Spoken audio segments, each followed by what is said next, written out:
Bismillahirrahmanirrahim. Assalamu alaikum. Aziz, muhterem, süyümlük Şarkı Türkistan halkı. Aziz milletim, süyümlük Uygurlarım. Yana bir kıtım huzurunlarga çıkıp yaxtığımı sanlamı. Tağdın bağdın bir az epqaştı geplerini kılışkım kep kaldı. Mevzumuz körüp doğunanlardık. Uygurlar rastlı azatlıkını arzu kılandı. Bu mevzu bir az g'alati deganinglar balkim ammanglar ko'nglinglarda o'ylayapsizlar buning g'alatiligini. Bunda bir savolni so'rashim har kimni jiddiylashtirishi kerak. Bu savolni men ko'pchilikdan so'rashdan burun o'z o'zimdan talay qatim so'ragan edim. Chunki azatlik haqidagi orzumizning to'limi mavhum ekanligi, ish-harakat, so'z talaffuz, huy fe'ilimizda aks etmaydiganligiga talay qatim gez keldim. Her qatim shunday ahvollarga gez kelganda ixtiyorsiz holda mush savol ko'nglimdan kechadi. Şuna men savolga oid mazmunni birinchi qatim Aynak nomli kitobimda tilga olib, azotlik arzumizning tilimizning uchidagi yoki ong qatlamimizdagi narsa ekanligi, ongsizligimizdan o'rin olmaganligi haqida to'xtalgan edi. Bugun mana shu o'xshash gapni 22 yil o'tganda takrorlayapman. Bu savolni anlaganda jiddiylashib ketib, qarshi javobga aldiraydiganlarning ko'pinchisi haqiqatan bu arzu ongsizlikka qadar o'rnashmagan odamlar bo'lib, bu savolda yotgan ochiq haqiqatni rad qilishga aldiraydi. Bu aldirashning sababi dal o'zidagi asli ongning yalang'ochlanib qolishiga qarshi isyondir. Bu masalani tushunish uchun o'xshab ketadigan boshqa bir muncha ta'til inkoslarimizni selishtirib ko'rsak, bu hol texmi muqimlashadi. Men hali ko'p qatim Orxon Pamukning bir mashhur so'zini naql qildim. Orxon Pamukni taniysizlar. Nobel adabiyot mukofotining laureati Türk yozuvchisi Orxon Pamuk. Shu so'zini ko'p naql qildim. Qahramonlik tushi ojizlarning tasallisidir. Buni tafakkur qilinglar qarindoshlar. Hozir bilarmanlik ko'payib ketdi torda, chunki bilarmanlik qilish bek qulaylashib ketdi. Onun uchun olimlarga dars beradigan qarqusaqli maydonga keldi hozir. Mollalarga din o'rgatadigan yana bir turli qarqusaqlar maydonga keldi. Mana shunday bir ahvolda tafakkur qilmaylarni bo'libdi deb o'tkazib o'tsakmi bo'ladi-yu. Tafakkur qilinglar. Nima degan gap? Qahramonlik tushi ojizlarning tasallisidir. Dal bizga tushadi bu, Uyg'urlarga tushadi bu so'z. Ojiz bo'lganligimiz uchun, yaramas bo'lganligimiz uchun biz qahramonlik tushini eng ko'p tushaymiz. Bu hal bizning amaliyatimizda sonsiz qatim ko'rildi. Chunki biz qahramonsizlashgan, qo'rqinchoqlik ongsizligimizgacha o'rnab ketgan bir xalq bo'lganligimiz uchun qahramonlik tushlari bizning tasallimiz bo'lib qolganlik amaliyat. Şuna birer adam tarixning asli yüzünü ko'rsatmoqchi bo'lsa, ya'ni biz qahramon deb ishondirilgan shaxslarning ishongan emas. Bu so'zda farq bor. Ishondirilgan shaxslarning yoki so'ydirilgan, biz o'zimiz tanlab so'ygan emas, birlari tarafidan bizga so'ydirilgan shaxslarning asli chumpardisini ochmoqchi bo'lsa, birlari derhal töt putumuzu üğrü kılıp can cahlimiz bilan qarshi chiqamiz. 100 paketmi bizning şiirin hiyalimizde tiklengen obrazni jıqtışqı yetmeydi. Qarış qo'yg'idek birmi dalilimiz bo'lmasin? Yanala hissiyatimizning talabi bo'lgan qahramanni qo'g'dab qilish ehtiyoji uchun yo'tig'i uribli gumonlarni o'tirib qo'yib, yanala gap yo'qotimiz. Chunki bu qahramonlarning aslida qahramon emasligi muqimlashsa, go'yo bizning bayirimiz oshkorlanib ketadigandek bir qo'rqinch bu. Bu psixologik bir ifoda bu. Kalbimizde hiyalen tiklevagan, yoki birlar tarafidan tiklep berilgen bu abidelerinin yıkılışı goya bizden manevi cihetten yemirilişimiz bulup duyulur. Aslında biz kahraman şahslarının obrazını qoğdaşqa bunç küçəvatqınımız yok. Üzümüzün kahramansızlaşkan əbdəbə şiirimizin içilip qalmaslık için qılınavatqan onsuz tırışçallıqdır. Bir xil ruhi faaliyet. Gerçi bu taşqırığı bundaq tuyulmasın. Nima uchun paketlarga qarshi holda o'zimizning qetishib ketgan on qalbimizda sabitlashgan holatni qo'g'dashga tirishimiz? Nima uchun haqqoniyat va adolat tuyg'umiz bunchola ojiz? Bularning hammasidan qayta shakllantirilganligimiz, ham bu qayta shakllangan kishilik qalbimizda sabitlashganligimiz bilinib turadi. Yana bir tarafdan vicdan ve adalet duygusu kemçil bo'lgan Xitoylar tarafidan o'gitilgachga bizdami vicdan ve adalet duygusu ojizlab ketgan. Bizga aloqasi bo'lmasinlar yoki bizga emas, bizning ma'lum kishilik raqobatdagi raqiblarimizgacha qilgan bo'lsa, nohaq ekanligini bilib turibmi un chiqarmasligimiz mana bu nuqtani dalillaydi. Allah Qur'onda nima degan? Ey mo'minlar, Xudolik uchun guvohlik berishda o'zinglarning yoki ota-onanglarning yoki tuqqanlaringlarning ziyniga guvohlik berishga to'g'ri kelgan taqdirdami adolatni barpo qilishga tirishinglar. Guvohlik berilguchi boy bo'lsa unga rioya qilmasdan yoki faqir bo'lsa unga ish og'ritmasdan hamon odil guvoh bo'linglar deydi. Yana shunday deydi: ey mo'minlar, Allah'ın haklarını ada qilishga tirishinglar. Adillik bilan guvohlik beringlar. Birer kavimga bo'lgan o'chmanlikinglar. Diqqat qildigan yeri bu. O'chmanlikinglar ularga adil bo'lmasliklarga sabab bo'lmasin. Düşmaninglarga adil bo'linglar. Bu yani ularga o'chman turib adil bo'lishinglar taqvodorlikka eng yaqindir. Ama boshqasini qo'yib turaylik-da, o'zini islomchi qilib ko'rsatishga tirishadigan, to'xtamasdan saqal bilan bosh yog'liqining gapini qilib millatni tuzitishga kuch chiqarayotganlarimizdimi?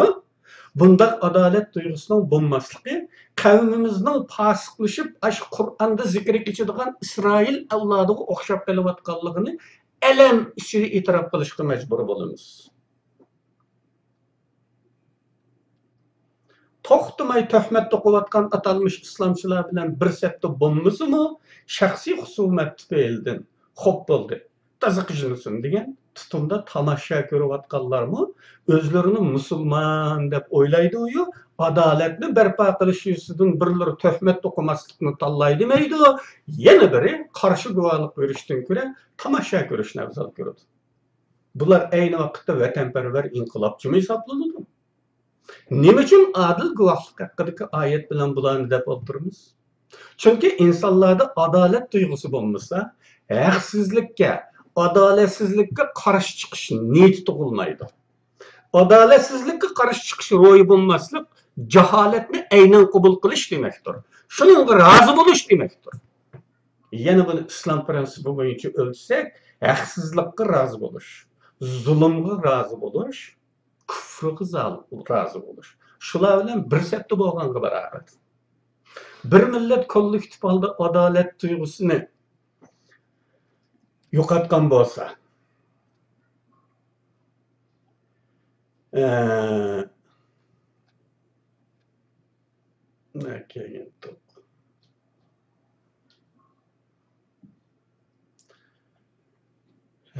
bir millat kollektiv holda adolat tuyg'usi ojizlab ketgan bo'lsa, ko'chalarda Münasibetsiz bolsa-mı birer insaniyetsiz kılmışlık yoluqqanda gujjuda açık tutup onunğa karşı koludan kildigan birer hareket kollanış angsızlıqıdan tugulmasa demek o milletning azatlık arzusunun buluşu natayi. Ağzıdaki şuvarla ameliyette sahne sözleridir. Yadlı velingan, reptisiya kılıngan. Adalet duygumuzun ne kadar acizlap ketkenligini, adette taraf enimizden mi tüyen dereceye düşkenligini ameliyetteki nurgun kılmış etmişlerimiz arkalık ölçep çıkkalı boludu. Bununla ameli misal, uzatmamı ketmeyine mening beşime gelgen deydi. Töhmet tokuğalla, davat qallarının yalğanlığını özleri hem adamdan uçup buludu. İslamçılar olar, özünü İslamçı deydigan. Emma adamның şak haddi hareketlerini tüztüş verdigan. Onun üstüge bularning jimi sözlerini İslamçıda bazarga saladigan bolgaçqa bu şahslarning emas, İslamning şaniga nijaset suğanga barabar bir qılmış buldiganligini bilmey qolmaydi. Rast İslamçı olsa, İslamni rast biladigan bolsa ve özü niyeti bilen onunğa bağlangan bolsa. Bunun şahslar üçünlam emas, İslamning şaniga mı nijaset suğanga barabar bir qılmış boladiganligini mı bilmey qolmaydi. Lekin qanday qiladi bechoralar? Şahsiy husumat İslamdan üstün turibasa, Xo'ypeldagi bu nacharlik qaniga singan ish tursa, eg'izdagi shuvarga aylangan İslam buni tuzitishga qandaqmi yetsin? Bundan başqa bu töhmetler haqida qarshi guvohlikqa yaraydigan bir top mujahid atalmış. Bir top mujahid azimatlar. Dünyanın her qaysı joylarida yashayotgan bolsa-mu, lekin ular xuddi Winston Churchilldek de siyosiy bo'lg'achqa bir mezgil tomosha ko'rishni tanlaganligini his qilamiz. Ya'ni mening shu shaxsiy beshimga kelgan misolini desek, bu atalmış İslamçılar to'qigan töhmetlerning yolg'onligini ispatlay oladigan guvochi mujohidlar dunyoning har qaysi joylarida hayot yashayotadi. Ular o'tirib chiqib, mana biz bor shu so'rinda biz bor. Sen bilemse biz bilemdik. Yolg'on gapni qilma deyish kerakmidi?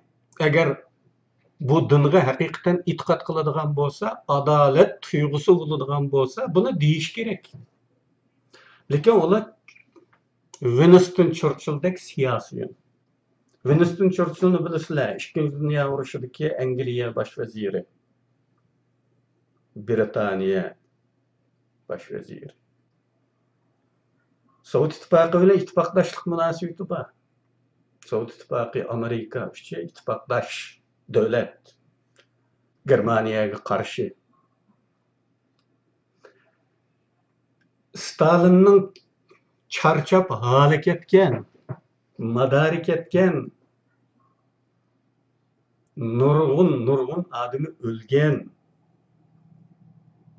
Mush avvalda yüzlab qatim bu ittifoqdoshlardan talab qiladi-ki, tezroq Yevropada quruqlikqa chiqib, ikkinchi frontni echinglar.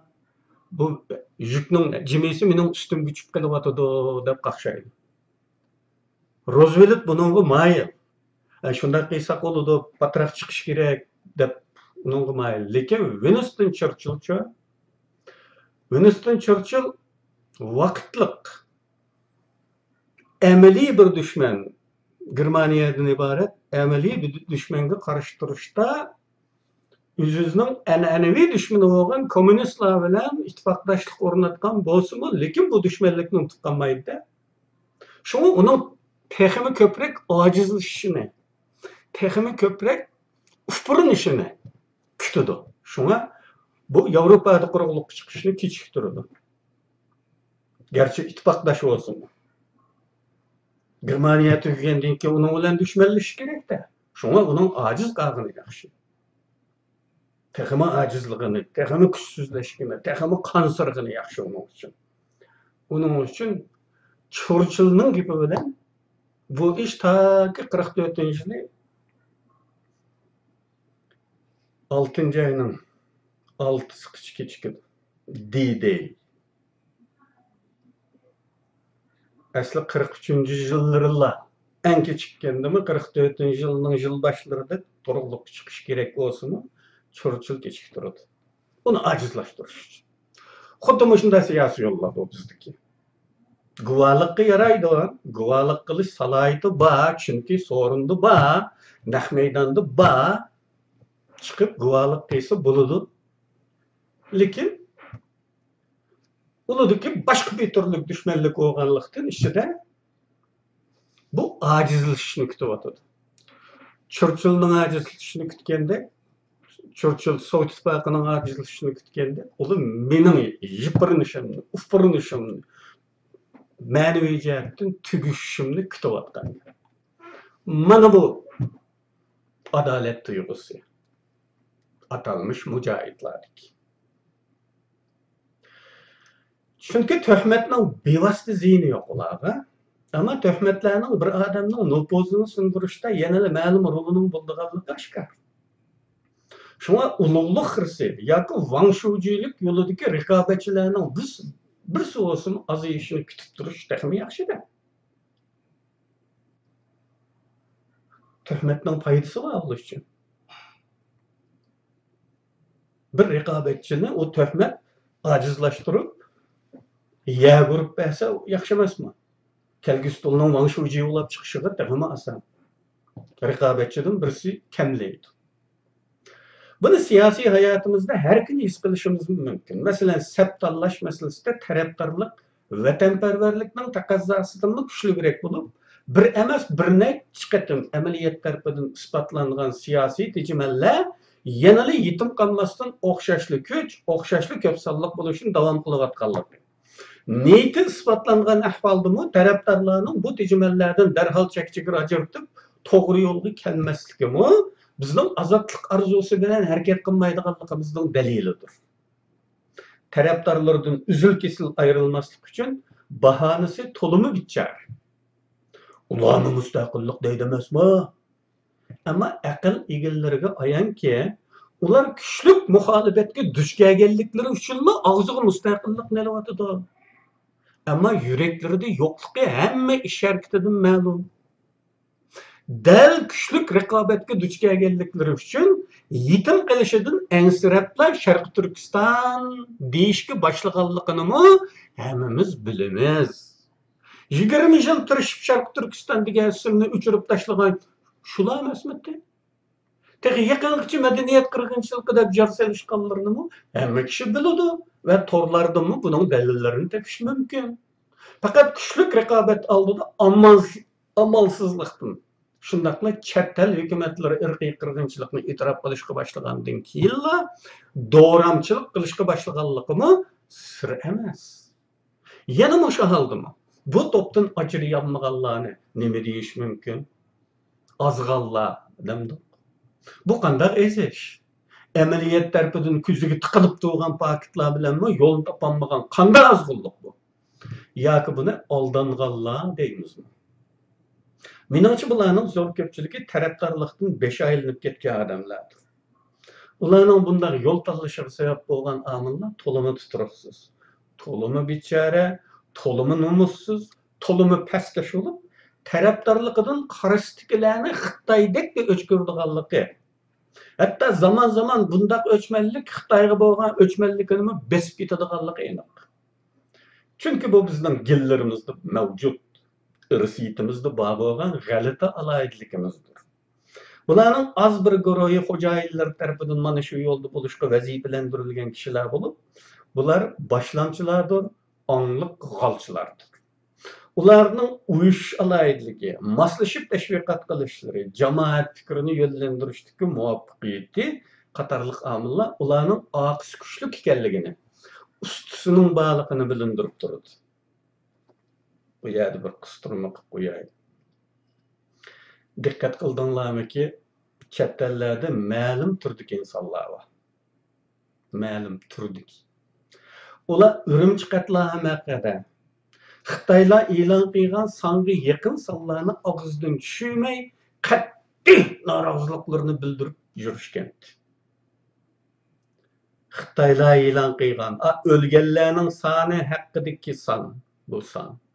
Xitaylar e'lon qilgan songa yaqin sonlarni og'zidan tushirmay yana qat'iy norozilikni bildirib yurishgan. Dal shular kamplar haqida texicha 1 million atrofida gap yo'g'ilibdi. Qat'iy qarshiliklarni bildirib cho'ngishlarni qilishmoqda. Yana dal shular nüfus sonimiz haqida Xitoylarning yolg'onlariga eng yaqin sonlarda to'xtab qilishgan bo'lib, hatto chet elliklarmi bu sonlarning hammasida ulardan ko'p ilgari ketgan. Hatto mushu irqiy qirg'inchilik qatliam atalg'usini dal mushular eng keyin faqat majbur bo'lgan ahvolda agar yana demasa baksat chinib qoladigan yeriga kelgandilar tilga ilishga boshladi. Vatahi biz azaldan deb bir qadam oldiga sakrab tushib olishdi. Shundoq bo'lishib qaramay madaniyat qirg'inchilik sapsatisini tashlab o'tgani yo'q. Mushundaqlar haqida bir fikringlar yo'qmi qarindoshlar? Nima uchun bizda qat'iy davranmaydigan bir inqilobiy prinsip yo'q? Nima uchun biz xatolarni emas, aniq jinoyatlarni, munofiqliklarni ko'p turibdi chekchaga ajratolmaymiz? Haqqimizda kommunist Xitoylarni demagan sesiq gaplarni qilgan atalmış demokratchi Xitoylar bilan suhbat qilish ko'rinishlarini qayta e'lon qilish xalqni uyg'otishning zaruriyatidir. Mushunda qilsangiz buningga har xil satgaplar bilan hujum qiladiganlar mavjud. Nima? Ular Xitoylar bilan og'iz burun yalishishni to'g'ri harakat deb qaramdi. Millatimizni qutqizish ishi Xitoylarning yordami bilan bo'ladi deb ishongan odamlarmi bu? Bularni nima deb baholaysizlar? Buning sababi dal ozodlik orzusi ongliqligimizdagi yiltizi cho'nquv bo'lmagan, qilchang tomirlarimizgacha singib ketilmagan, faqat tilimizning uchidagi moda qo'g'lish deb qo'yadigan sunniy bo'lib inqilobchilik, bo'lib vatanparvarlik ekanligidir. Agar ozodlik orzusi ongsizligimizga singib ketgan bo'lsa, bizga aqlning qo'mondonligi bo'lmagandimi, bu orzu harakatlarimizda ifodasini topgan bo'ladi. Eng ushaq ixtiyorsiz harakatlarimizdami bu orzu julalab turgan bo'ladi. O halda biz inqilobiy prinsipga ega bo'lgan va bu prinsipimiz qat'iy, sabit, qilchimi rang yoki sifat o'zgarish qilmaydigan bo'ladi. Bunday bir prinsip bo'lganda, ondan biz vaqa va shaxslarni mushu mizon bilan o'lchaydik. Bu o'lchamdan chiqqan natijaga ko'ra tutumimizni belgilaydik. Nihoyat afsuski, bizda bunday bir o'zgarmas prinsip texicha yo'q. Bu yo'qlik ozodlik orzumizning sunniyligidan manbalangandir. Shuna shaxsiy husumatlarni milliy ziddiyatdan ustun bo'lib chiqargan ahvollarga har kuni degidek yo'liqib turamiz. Ko'p o'qish qildim, meni yaxshi ko'rmaganligi uchun yoki menga o'chlik tufaylidirlar, men eng yomon ko'rdiganlar bilan bir safda bo'lib olish. Hatto bu saf uning ilgirki deb yurganlari bo'yicha uning siyosiy tanlashlariga ters bo'lgan taqdirdimi? Bu ters degan gap, ta'tir degan gap, ha? Ba'zilar ters degan gapni ters deb oladi ekan. Ikkisi ikki gap. Til ustullari var ya bizda.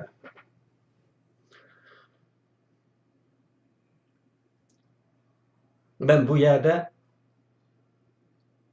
bir narsani qistirib qo'yay. Aqlning qo'mondonligi bo'lmagandimi? Bu arzu hareketlerimizde ifadesini topgan bo'ladi dedik.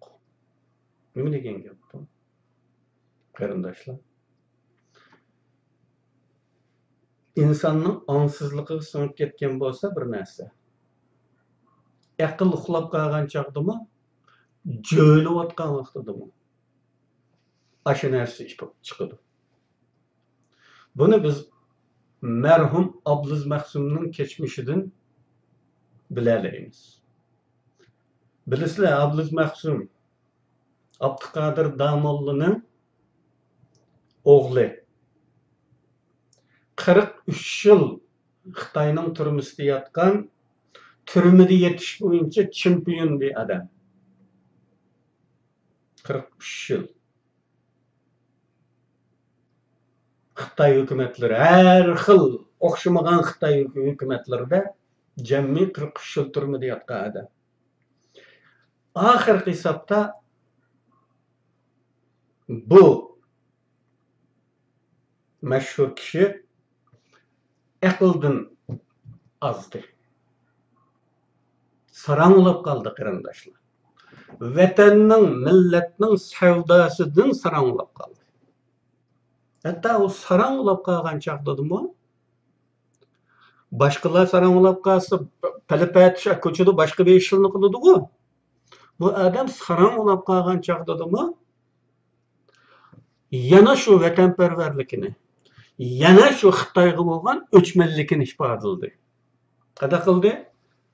Nenzigo deganning tepidagi temir yo'lga chiqib, kelayotgan poyezdga qarshi oldi turib, qo'lini ko'tarib, "To'xta!" deb poyezdning tagida qilib vafot qildi. Aqldan ozgan turib, poyezdni to'xta degan o'chmanlik angsizlikdan chiqyotdi. Uning qon qiniga, angsizligiga, butun mallakiga, tomirlarga o'rnab ketgan bir iroda bu. Şuna o aqlning qo'mondonligi bo'lmagandimi? Chunki o adam aqlni kaybetgan bir adam, aqlni yo'qotgan. Shu holdami poyezdni to'xta deb poyezdning tagida qilib o'ldi. Mana bu misoldan biz bir ideyaning, bir orzuning, bir g'oyaning angsızlıkka o'rnab ketgan chaqda qanday ifodasi bo'lganligini bu misoldan bila olamiz. Asli suhbatning iqishiga kelsak, bu yerda Mamtiminala Twitterga yo'llagan bir tweet yodimga keldi. Bu tweet Avustraliya arxivlaridagi Yaqubbek davriga oid bir bayonki. Deyilishicha, Yaqubbek, Habibullah Xon va Rashid Xonlar uch tarafga. Ularning bir-biriga bo'lgan o'chmanligi Xitoyga bo'lgan o'chmanligi bilan o'xshashli saviyada ekanmish. Buni chet elliklar bayqagan va shunda xotir qoldirgan qarindoshlar. Bu hal taraf bo'lishib ketgandan keyin taraflarning bir-birini Xitoydek yomon ko'rishining bugungacha davomlashayotganligi nimani ko'rsatadi? Bu bir xil ruhiy irsiyat, ajdoddan avlodga davom qilayotgan bir udum. Bu o'chmanlik shu darajadaki o'zaro bir-birining ishini buzish kuchi berib yetadi. Mush xalqaro sudda bu Xitoylarning jazolanib qilishi, gerçi Xitoyning jazolanishi hammalarning orzusi desakmi, u bizning qo'limiz bilan bo'lib kelayotgan bo'lg'achqa, bu Xitoyning jazolanmasligiga tarafdor bo'layotgan nurg'un Uyg'ur bor. Xalqaro sud buni qabul qilmasa ekan deyapti.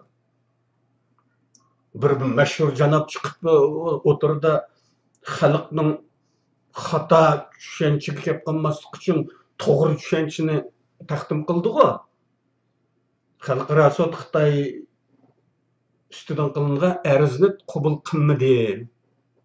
Qabul qildi degan xabar yolg'on deb tushuncha berdi xalqqa. Yaxshi ko'ngildan. Ve zaten bu aşkarısı yoşurun halda düşmanlık kitabatmaktı bununla kartı. Düşmanlık, toskulluk. Gerçek Xitayni cazalaş, Xitaylarning beşini yiyişi hemmeylerinin arzusu da kıptusumu. Lekin o senin kulağın olan bulap kalsın. Ben nerede kalayım, ben keş vazırda kalmamdım degen bu endişti feilden. Yani bir adam yuqoriga o'rlayotgan bo'lsa, men chiqolmagan yerga sen mi chiqolma deb uning putini tortib yutadigan. Bu qadimdan kelayotgan bir ruhiy irsiyat bizdeki. Bu ahvolimizning orqasida nurg'un sabablar bor. İstihbaratning rolug'imi sal qarag'ili olmaydi. Meyli qandaqlı olmasın bizdeki azatlık arzusu qenimiz, süngeklerimizgacha yıldız tartmaydiken, eğizdeki gap bilan davom qilsak, mangu inqilobni to'rda qilib o'ltirib qolamiz. Uninggacha Xitoylar Uyg'ur deganni pak-pakiz qilib tarix sahnasidan tozalab yutadi. Hatta birlar tarafidan ozod qilib qo'yilsaqmi, qo'yib elimizdagi bu illat tufaylidan ojiz kelgan to'plardan biri öz qarindoshlarga qarshi Xitoyni yordamga boshlab kelishdan yanmaydi. Apaxo'jilik takrorlanmay qolmaydi. Apaxo'jimi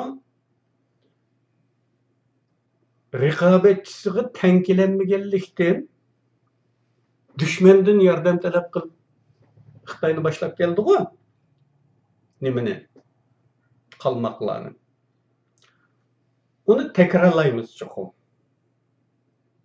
Üzümüzün küçü yetmegen vaqtida yana bir to'pqa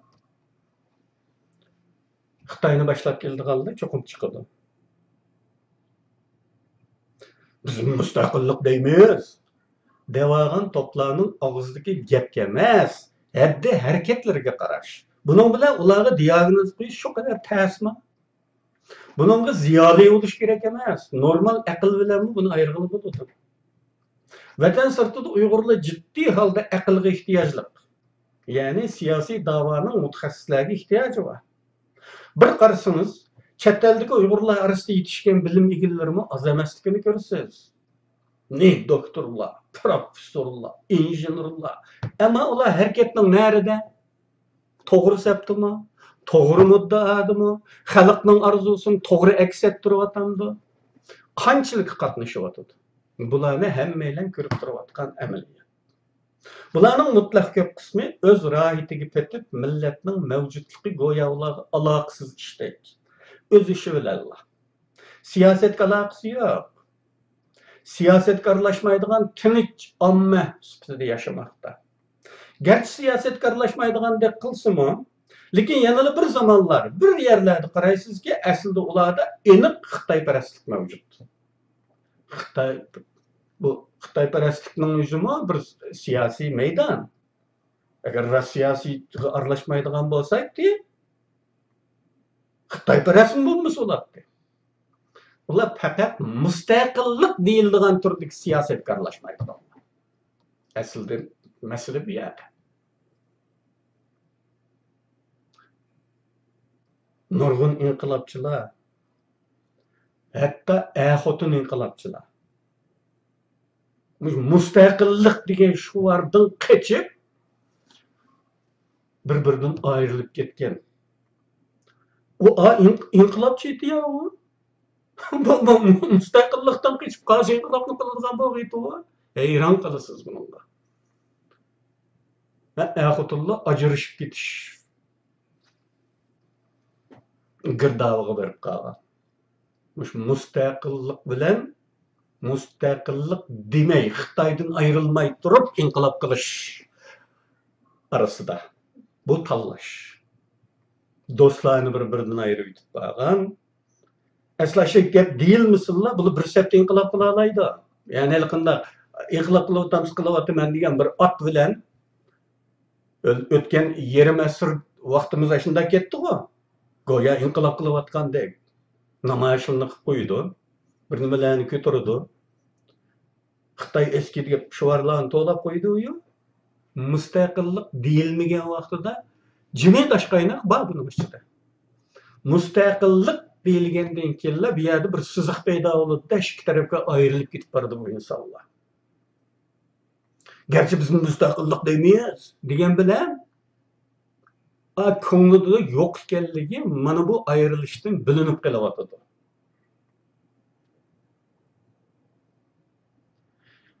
Bu inqilobchilik yoki siyosatga aralashmaydiganlarning türi ağızdaki siyasetga aralashmaydigan bu tür fakat müstakillik türüdeki aralashmaydı bular. Ama ikki ayrılmaslıkni tutqu qilgan, demokratiya, baraverlik şu arada inqilab qildiganlarga yanala tarafdor. Azroq bir qismi da'voda aktiv. Bu bilarman, bu doktor yoğun qalpoq unvonlari var. Kishilarimiz. Az bir qismi da'voda aktiv. Vatan millat uchun qo'ldan keladiganlik tirishchanlikni qilayotgandek bilinadi. Ama taze çığırı çıkkanda ulanın müstakillik degandan yar boyu kaçadı. Gerçi biz müstakillik demeyiz deb qo'yishsa-mu, hech qachon faoliyatlarda keskin talaffuzda müstakillik talabini namoyon qilmaydiganligini, nailojlikdan ko'p bayroqni tashlab o'tamiz-mu, lekin hech qachon lozungi plakatlarda xalqimizning bu tüp siyosiy talabi aks etgan jumlalarning yo'qligini ko'ramiz. Hatta namoyishlarda bunday lozunkalarni ko'targanlarni oshkori yekluguvchilar bor. Bunda avvalda ko'rildi qarindoshlar. Yaxshiki demokratik ellarda yashab o'tibmiz. Uning shunday narsani ko'tardigan erkinligi bor, uni u cheklayolmaydi. Bo'lmasa, aniq mustaqillik talabidagi lozunkalarni ko'targanlarni urib, dumbalab, sapdan qo'qlab o'tadigan paylar bor. Bu ahvollar amaliyotdagi Uyg'ur davosi qarindoshlar. Yekliganlar bor. Sana ko'rinmaydigan aqstraqto. Deb urun ko'rsatganlar bor emasmi? Lozunka ko'rinib qolmasinmi videolarda, xabarlarda qo'qab. Qo'qabmi yoki Xitoyga yonbosibmi? Buning nurg'un murakkab taraflari bor. Endi yana bir meselemiz. Kurban berish ruhimizning yo'qligi. Bunda desek, ya şu inqilab bo'ladigan bo'lsa, mana biz jonni tikib chiqamiz, Qur'onni ilib deydigan nurg'un qahramonlar chiqadi. Qurban berish ruhi borligini ifodalaydi. Lekin qurban berish faqatli jang maydonida Xitoyning o'qida ulab berish nazar tutmaydi. Bu qurban berishning bakjiq turi bor. Bugün biz uyda o'tirib qurban berish bo'ladi va bo'lmaydi. Xohishimizga ko'ra. Qarindoshlarga ma'lum. Nurg'un Sharq Turkistonliklar faqatla oilalari bilan normal telefon ko'rishimiz qilishda kichikgina ish uchun, kichik arzimagan bir manfaat uchun vatan sirtidagi siyosiy faoliyatlardan uzoq turadi. Mana bu bir xil qurban berish ruhining yo'qligi. Aşama bir xil qurban berish aslida ya telefon ko'rishanmay, nurg'un odam ko'rishanmayotdi. Men aşınçılık bir işinde Xitoyga qarshi turmasam, yana birisi uningdan kichik bir ishinde Xitoyga qarshi turmasa, tugashkunimiz shu emasmi deydigan aql kelmanda ularga. Qurban berish ro'yi yo'q. Urug' tuqqanlarimga xatar yetadi degan sabab bilan siyosiy faoliyatlardan uzoq turdi. Yana bir xil qurban berish ro'yining yo'q ifodasi. Hatto her dunyoda turibmi, o'zining shaxsiy bexatarligidan ansirab, munofiqona so'z harakatlarni qilishdan uyalmaydi. Bundaqlarni to'g'ri ko'rib turibsizlar, qarindoshlar. Qurban berish ro'yining yo'qligi. Ya bu erkin bir dunyoda menga nim bo'lar degan o'ylovchilik yo'qmi? Qo'rqinchoqlik o kadar cho'nqurlik o'rnab ketganlikdanmi? Yoki Xitoyparastlikdan bu bir bahonami? Bilgin olmaydi. 5 iyul Urumchi qatliamı yuz berganda oldimizda 5 iyul Urumchi qatliamining yil xotirasi kelyotdi qarindoshlar. Mana shu kuni namoyish qilamiz butun dunyoda Uyg'ur bo'lganlik yerning hammasida. Shu vaqtda lozunkalarga diqqat qilib qo'yinglar. Mustaqillik degan bu ifoda bo'lgan lozunkani kim ko'taryapti, kim ko'tarmayapti? Qaysi topda bor bu, qaysi topda yo'q? Kim xohlaydi buni ko'tarishni, kim xohlamaydi? Diqqat qilib boqinglar shunga. Asli gep kelini 5 iyul Ürümçi katliamı yüz bergende şu ýerde bolgan ve şunundan keyin chet elge çykkan bir talay Uygur balygy ma'lumdyr. 5 iyul Ürümçi katliamyny Ürümçide oturap baştan geçirgenler bar. Gerçi adam öldürülüwatgan ýerde ýene de bolmasymy, üýde bar. Derisinden ködü bir munç işini. Ýa-ki ýakynlaryndan anlady. Nimelik olmuşsun o Ürümçide. Ve şu wakadan keyin chet elge çykdy. Bir talay Uygur bar. Nime üçin onundan keyin bir talay Uygur tökelek bilip ketdi chet elge. Aslında wakadan keyin chet elge çykyş täsirleşip ketadigan, ama o wagtda şunda bir xil tökelek getiş yüz berdi. Amma şulardan neçisi bu katliam hakkında kögellerini, anlaganlaryny yezip koyay, muşu Xitaynyň muş jinayaty unutulup ketmesin dedi. Yezip koyganly barmy? Yezip koyganly barsa, maňa ebertaňla men kitap kılıp çıkarıp bereyim. Pulu menden. Nan elep ýeýdigan pulny hejlap bolsun çıkarama. Barmy? Yok menimçe. Yezewatganlaryny biladiganlar barmy? Menimçe yok. Köp ketem dedim. Bizde tarih yazış adaty yok. O işten beşe o şair dikildi, tarih kırsak.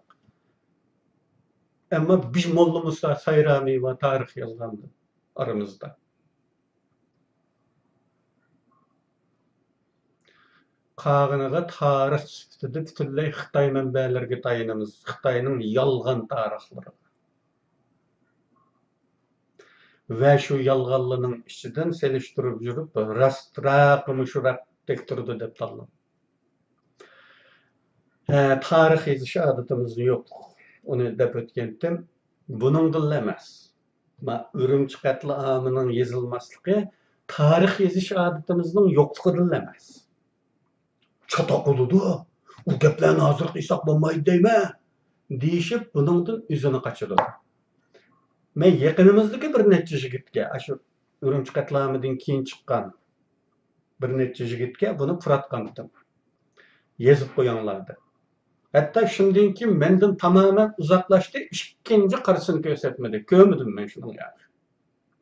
Al bu, karındaşlar. Kurban beriş royi yokluğunun yeni bir ifadesi bu. Aşını yazıp koygan nim bulu da o. O şehirdeki Xitay'ın sen yazıp etip senden de. Nemişki yazdın da, bisap soramdın da. Bu kadar çıdamaz, bu kadar korkunçaklık, bu kadar yaramazlık bu karındaşlar bu. Yani düşmanın sırrını can tikip saklaydı. Ben bu ayaktim dep ötkendim. Dostlarının ki hiç kimi gideme dep bergen sırrını, hiç kimi gideme dep mın adam gideydi o. Ama düşmanın sırrını insi cıngı demeye saklaydı. Heli meşhur mücahitlerimizni misal kılıp diýendi temsillik ilgirki bir videoda. Düşmanyň sırryny kanda saklaydyganlygymyz hakykda. Ya onun çawysyny çitgiýi iş lazım ya. Biz ýenimizde bir jasyny baýkap kaldym diýdiganlar. Kim o şunu debet oturup demeden bilsin diýse, ýa düşek bolmaýdy diýme. Can tikip saklaýdylygyny. Bildim diýdi o, hiç kim gidemeydi onu. Resmi yalgan mı karındaşlar? Nime için? Ör dünyada turup mu beheterlikiden ensireydi o. Jürek yok. Ya ki aslında özü bir gitmek. Xitay çıkagan tecimel. Şunu bu paçanı hatırlaşki yaramaydı. Kıskısı Kurban Beriş royunun bombagallıkıdın. Mana bulardan şunu görümüz ki bizde Kurban Beriş royu tamamen ölgen. Biz fakat hiç nimi ziyan atmagan şart astydylar vatanperwer. Şunu bizning bu xil boşan, yalqo, korkunjak kişilikimiz üçün torda inqilab qilish eng yaxshi tanlash bolup qalgan. Ve biz yakın arada vatanning ozod bo'lishidan tamada. Kim tarafidan? Nima uchun ozod bo'lib deganlarni o'ylab ko'rmasdilar. Hamoqatlarcha kutib o'ltirayotganligimiz amaliyot. Endi yana aşı azadlık arzusuga kelsak, agar bizda bu arzu qat'iy bo'lsa va u bizning ong'sizligimizga singib ketgan, tushimizda jo'ydisekmi, aqldan tashqari so'z harakat qilganmi, o'xshashlik teshib tepadigan darajada bo'lsa, bizda cho'qim inqilobiy prinsip bo'ladi. O halda biz dava qilayotgandek ko'rinayotgan dash qaynoqning ichidan to'g'risini ayiradigan mizonga erishamiz. Shundaqla adolatni joriy qilishdagi islomning talabi bo'lgan kim bo'lishidan qat'iy nazar adil bo'lish prinsipi bo'yicha g'alati mujmal shakldagi da'vochilar qarindosh tuqqan hatto ota onamiz bo'lgan taqdirdami uningdan voz kechalaydigan bo'lamiz. O'zimiz yurayotgan sapni diqqat bilan kuzatib, uning xatosi qayerda ekanligini bilish uchun oldi bilan mana shu orzu haqiqiy chin bo'lishi lozim. Andın şununla uygun halda tabii meydanda kelgan inqilobiy prinsip bo'ladi. Qaraysiz ki burundan xil sap inqilob meydoni aniq deb qaraldigan ba'zi kishilarning mujmal saplarda cho'g'iltib qo'yib berilgandek yurganligini ko'rasiz. Tahi aktiv holda shularning depini chalayotganligini ko'rasiz. O'zi shuning ichida bo'lg'achqilar eng to'g'risi shu bo'lib tuyuladi. Yoki manfaatdimi? Veya aslında qat'iy bir prinsipga ega bo'lmaganligidan diagnozi xatomi. Bularni uyg'urchilik deb qisqani ifodalashga bo'ladi. Xususiy munosabatlarni, dasqanchilikni, yurtliqni, tuqqanlikni siyosiy mavqe masalasiga aralashtirib olish bizdan boshqa millatlarda ko'rilmaydigan turdan alohidliklardir. Yana bir yangi bayqishim bo'ldi. Qarindoshlar, bu dash qaynoq qilib o'dixinimning umuchidek ammaning bog' bo'ldi buningda. Bu yangi bir bayqishim nima deb aytayinda. To'g'ridagi yozishmalardan bildim bu bayqishim shuningdan keldi. Burun men psixologiyaga oid videolardan birida, hatto bir nechasida tekrar bayon qilgan bir nazariyaning amaliyot tarafidan isbotlanishi desakmi bo'ladi. Mening bu bayqishim. Ya'ni xalqimizda subjektiv xiyoliy orzusini xalqimiz o'zining subjektiv xiyoli yoki orzusini haqiqat deb tushuntirib olish xohishi qo'rqinchli darajada ig'ir ekan. Mayillik qiliqi. Psikologiyada buni mayillik qiliqi deydi. Buni deb o'tgandim. İnsan balları tamak tuğan, arzu kılıvatkan mezmununu anlaşka yatkın keladi. Arzunun aksiçi bo'lganini anglashni xolamaydi degan. Xalqimiz bu jihatda qo'rqinchli darajada g'alati ekan. O'zining xiyolini haqiqatdan ustun qo'yish, pokitdan ustun qo'yish, hatto hech ikkilanmay pokitni rad qilish, garchi qarshi qo'ygudek hech qanday dasmoyisi bo'lmasin. Ajoyib had bosqichdik. Bu mu bizning ma'naviyatimizning tuzilishida g'oyat zo'r to'salg'ulik rol o'ynaydi qarindoshlar. Bu o'ynashadigan ish emas, kichik ish emas bu. Bundaq johillik, bundaq qizil ko'zlik bilan o'zimizni qanday isloh qilamiz ki? Beshim qatut. Bular haqida hatto gap qilish uchun eg'iz yo'mallashma jinoyatdek. Umumiy xor hujumga uchraysan. Ya'ni rost gap qilganing uchun hujumga uchraysan. Çünkü bu rost gapda ko'pchilikning xiyoliy orzulariga ta'tir, qiliplashib, muqimlashib ketgan qarashlarga ta'tir. Shunga haqiqatni qabul qilmaydi. Rost gap qilgan urug' qoladi. Bunda qiliq balkim eng ibtidoiy qabilalardami buncha qarqusaqlarcha ta'tirlik darajasida bo'lmasi kerak. Bütün bu sebeplarni ko'z oldimizga yeyib doppimizni ep qo'yib, o'ylig'inimizda haqiqatanmi azodlik tashnaligimiz gumonliq bo'lib chiqadi. Bir millat haqiqatan azodlik tashna bo'ladigan bo'lsa, u har ishning oldiga o'tadi. Bu arzu Hemme işinin aldığı. Onun cimi iş, söz hareketini belgileydiğin mizanga aylanıdı. Onundan mı mühim hiç işi bulmaydı. Barlık işler, münasebetler, hemmesi muş işe boysundu. Bu gayet erkeden belgelendi. O halde biz daskanını, şahsi münasebetdeki yirak yakınlık nemez, muşu ulug var gayını asas kılıp tutum belgileyimiz. Hatta dadamız olgan takdirde mi vaz geçeleydiğin kattilikti yitimiz. Endi qarindoshlar, shu yuqorqi ko'ngillarda yuqorqi deganlarimni ko'ngilingizga tutgan holda o'tirdi ko'rilayotgan so'z harakatlarni o'lchab boqinglar. Biz rostilla azoblikqa tashna ekanmizmi yoki bu og'zimizdagi pong-pongmikan? Bularni o'ylaganda kishi kuyib ketadi. Lekin ochiq amaliyot oldimizda. Vaqtinglarni aldım qarindoshlar. Belki bunmi sizlarga yoqmaydigan bir turdim bo'ldi. Garchi nurg'unlarni yeb shaklda degan bo'lsammi, yanala qarish chiqadiganlar, ko'zni jumbilib qara quyoq tillaydiganlar, hech qanday ilmiy dalil isboti yo'q. Qo'yib beraveradigan gap emasmi? Bo'lan. Bizning sarang'i sot yo'q degandek. Endi chiqadi belki. Neyse ko'ramiz qani. Allohga omonat bo'linglar.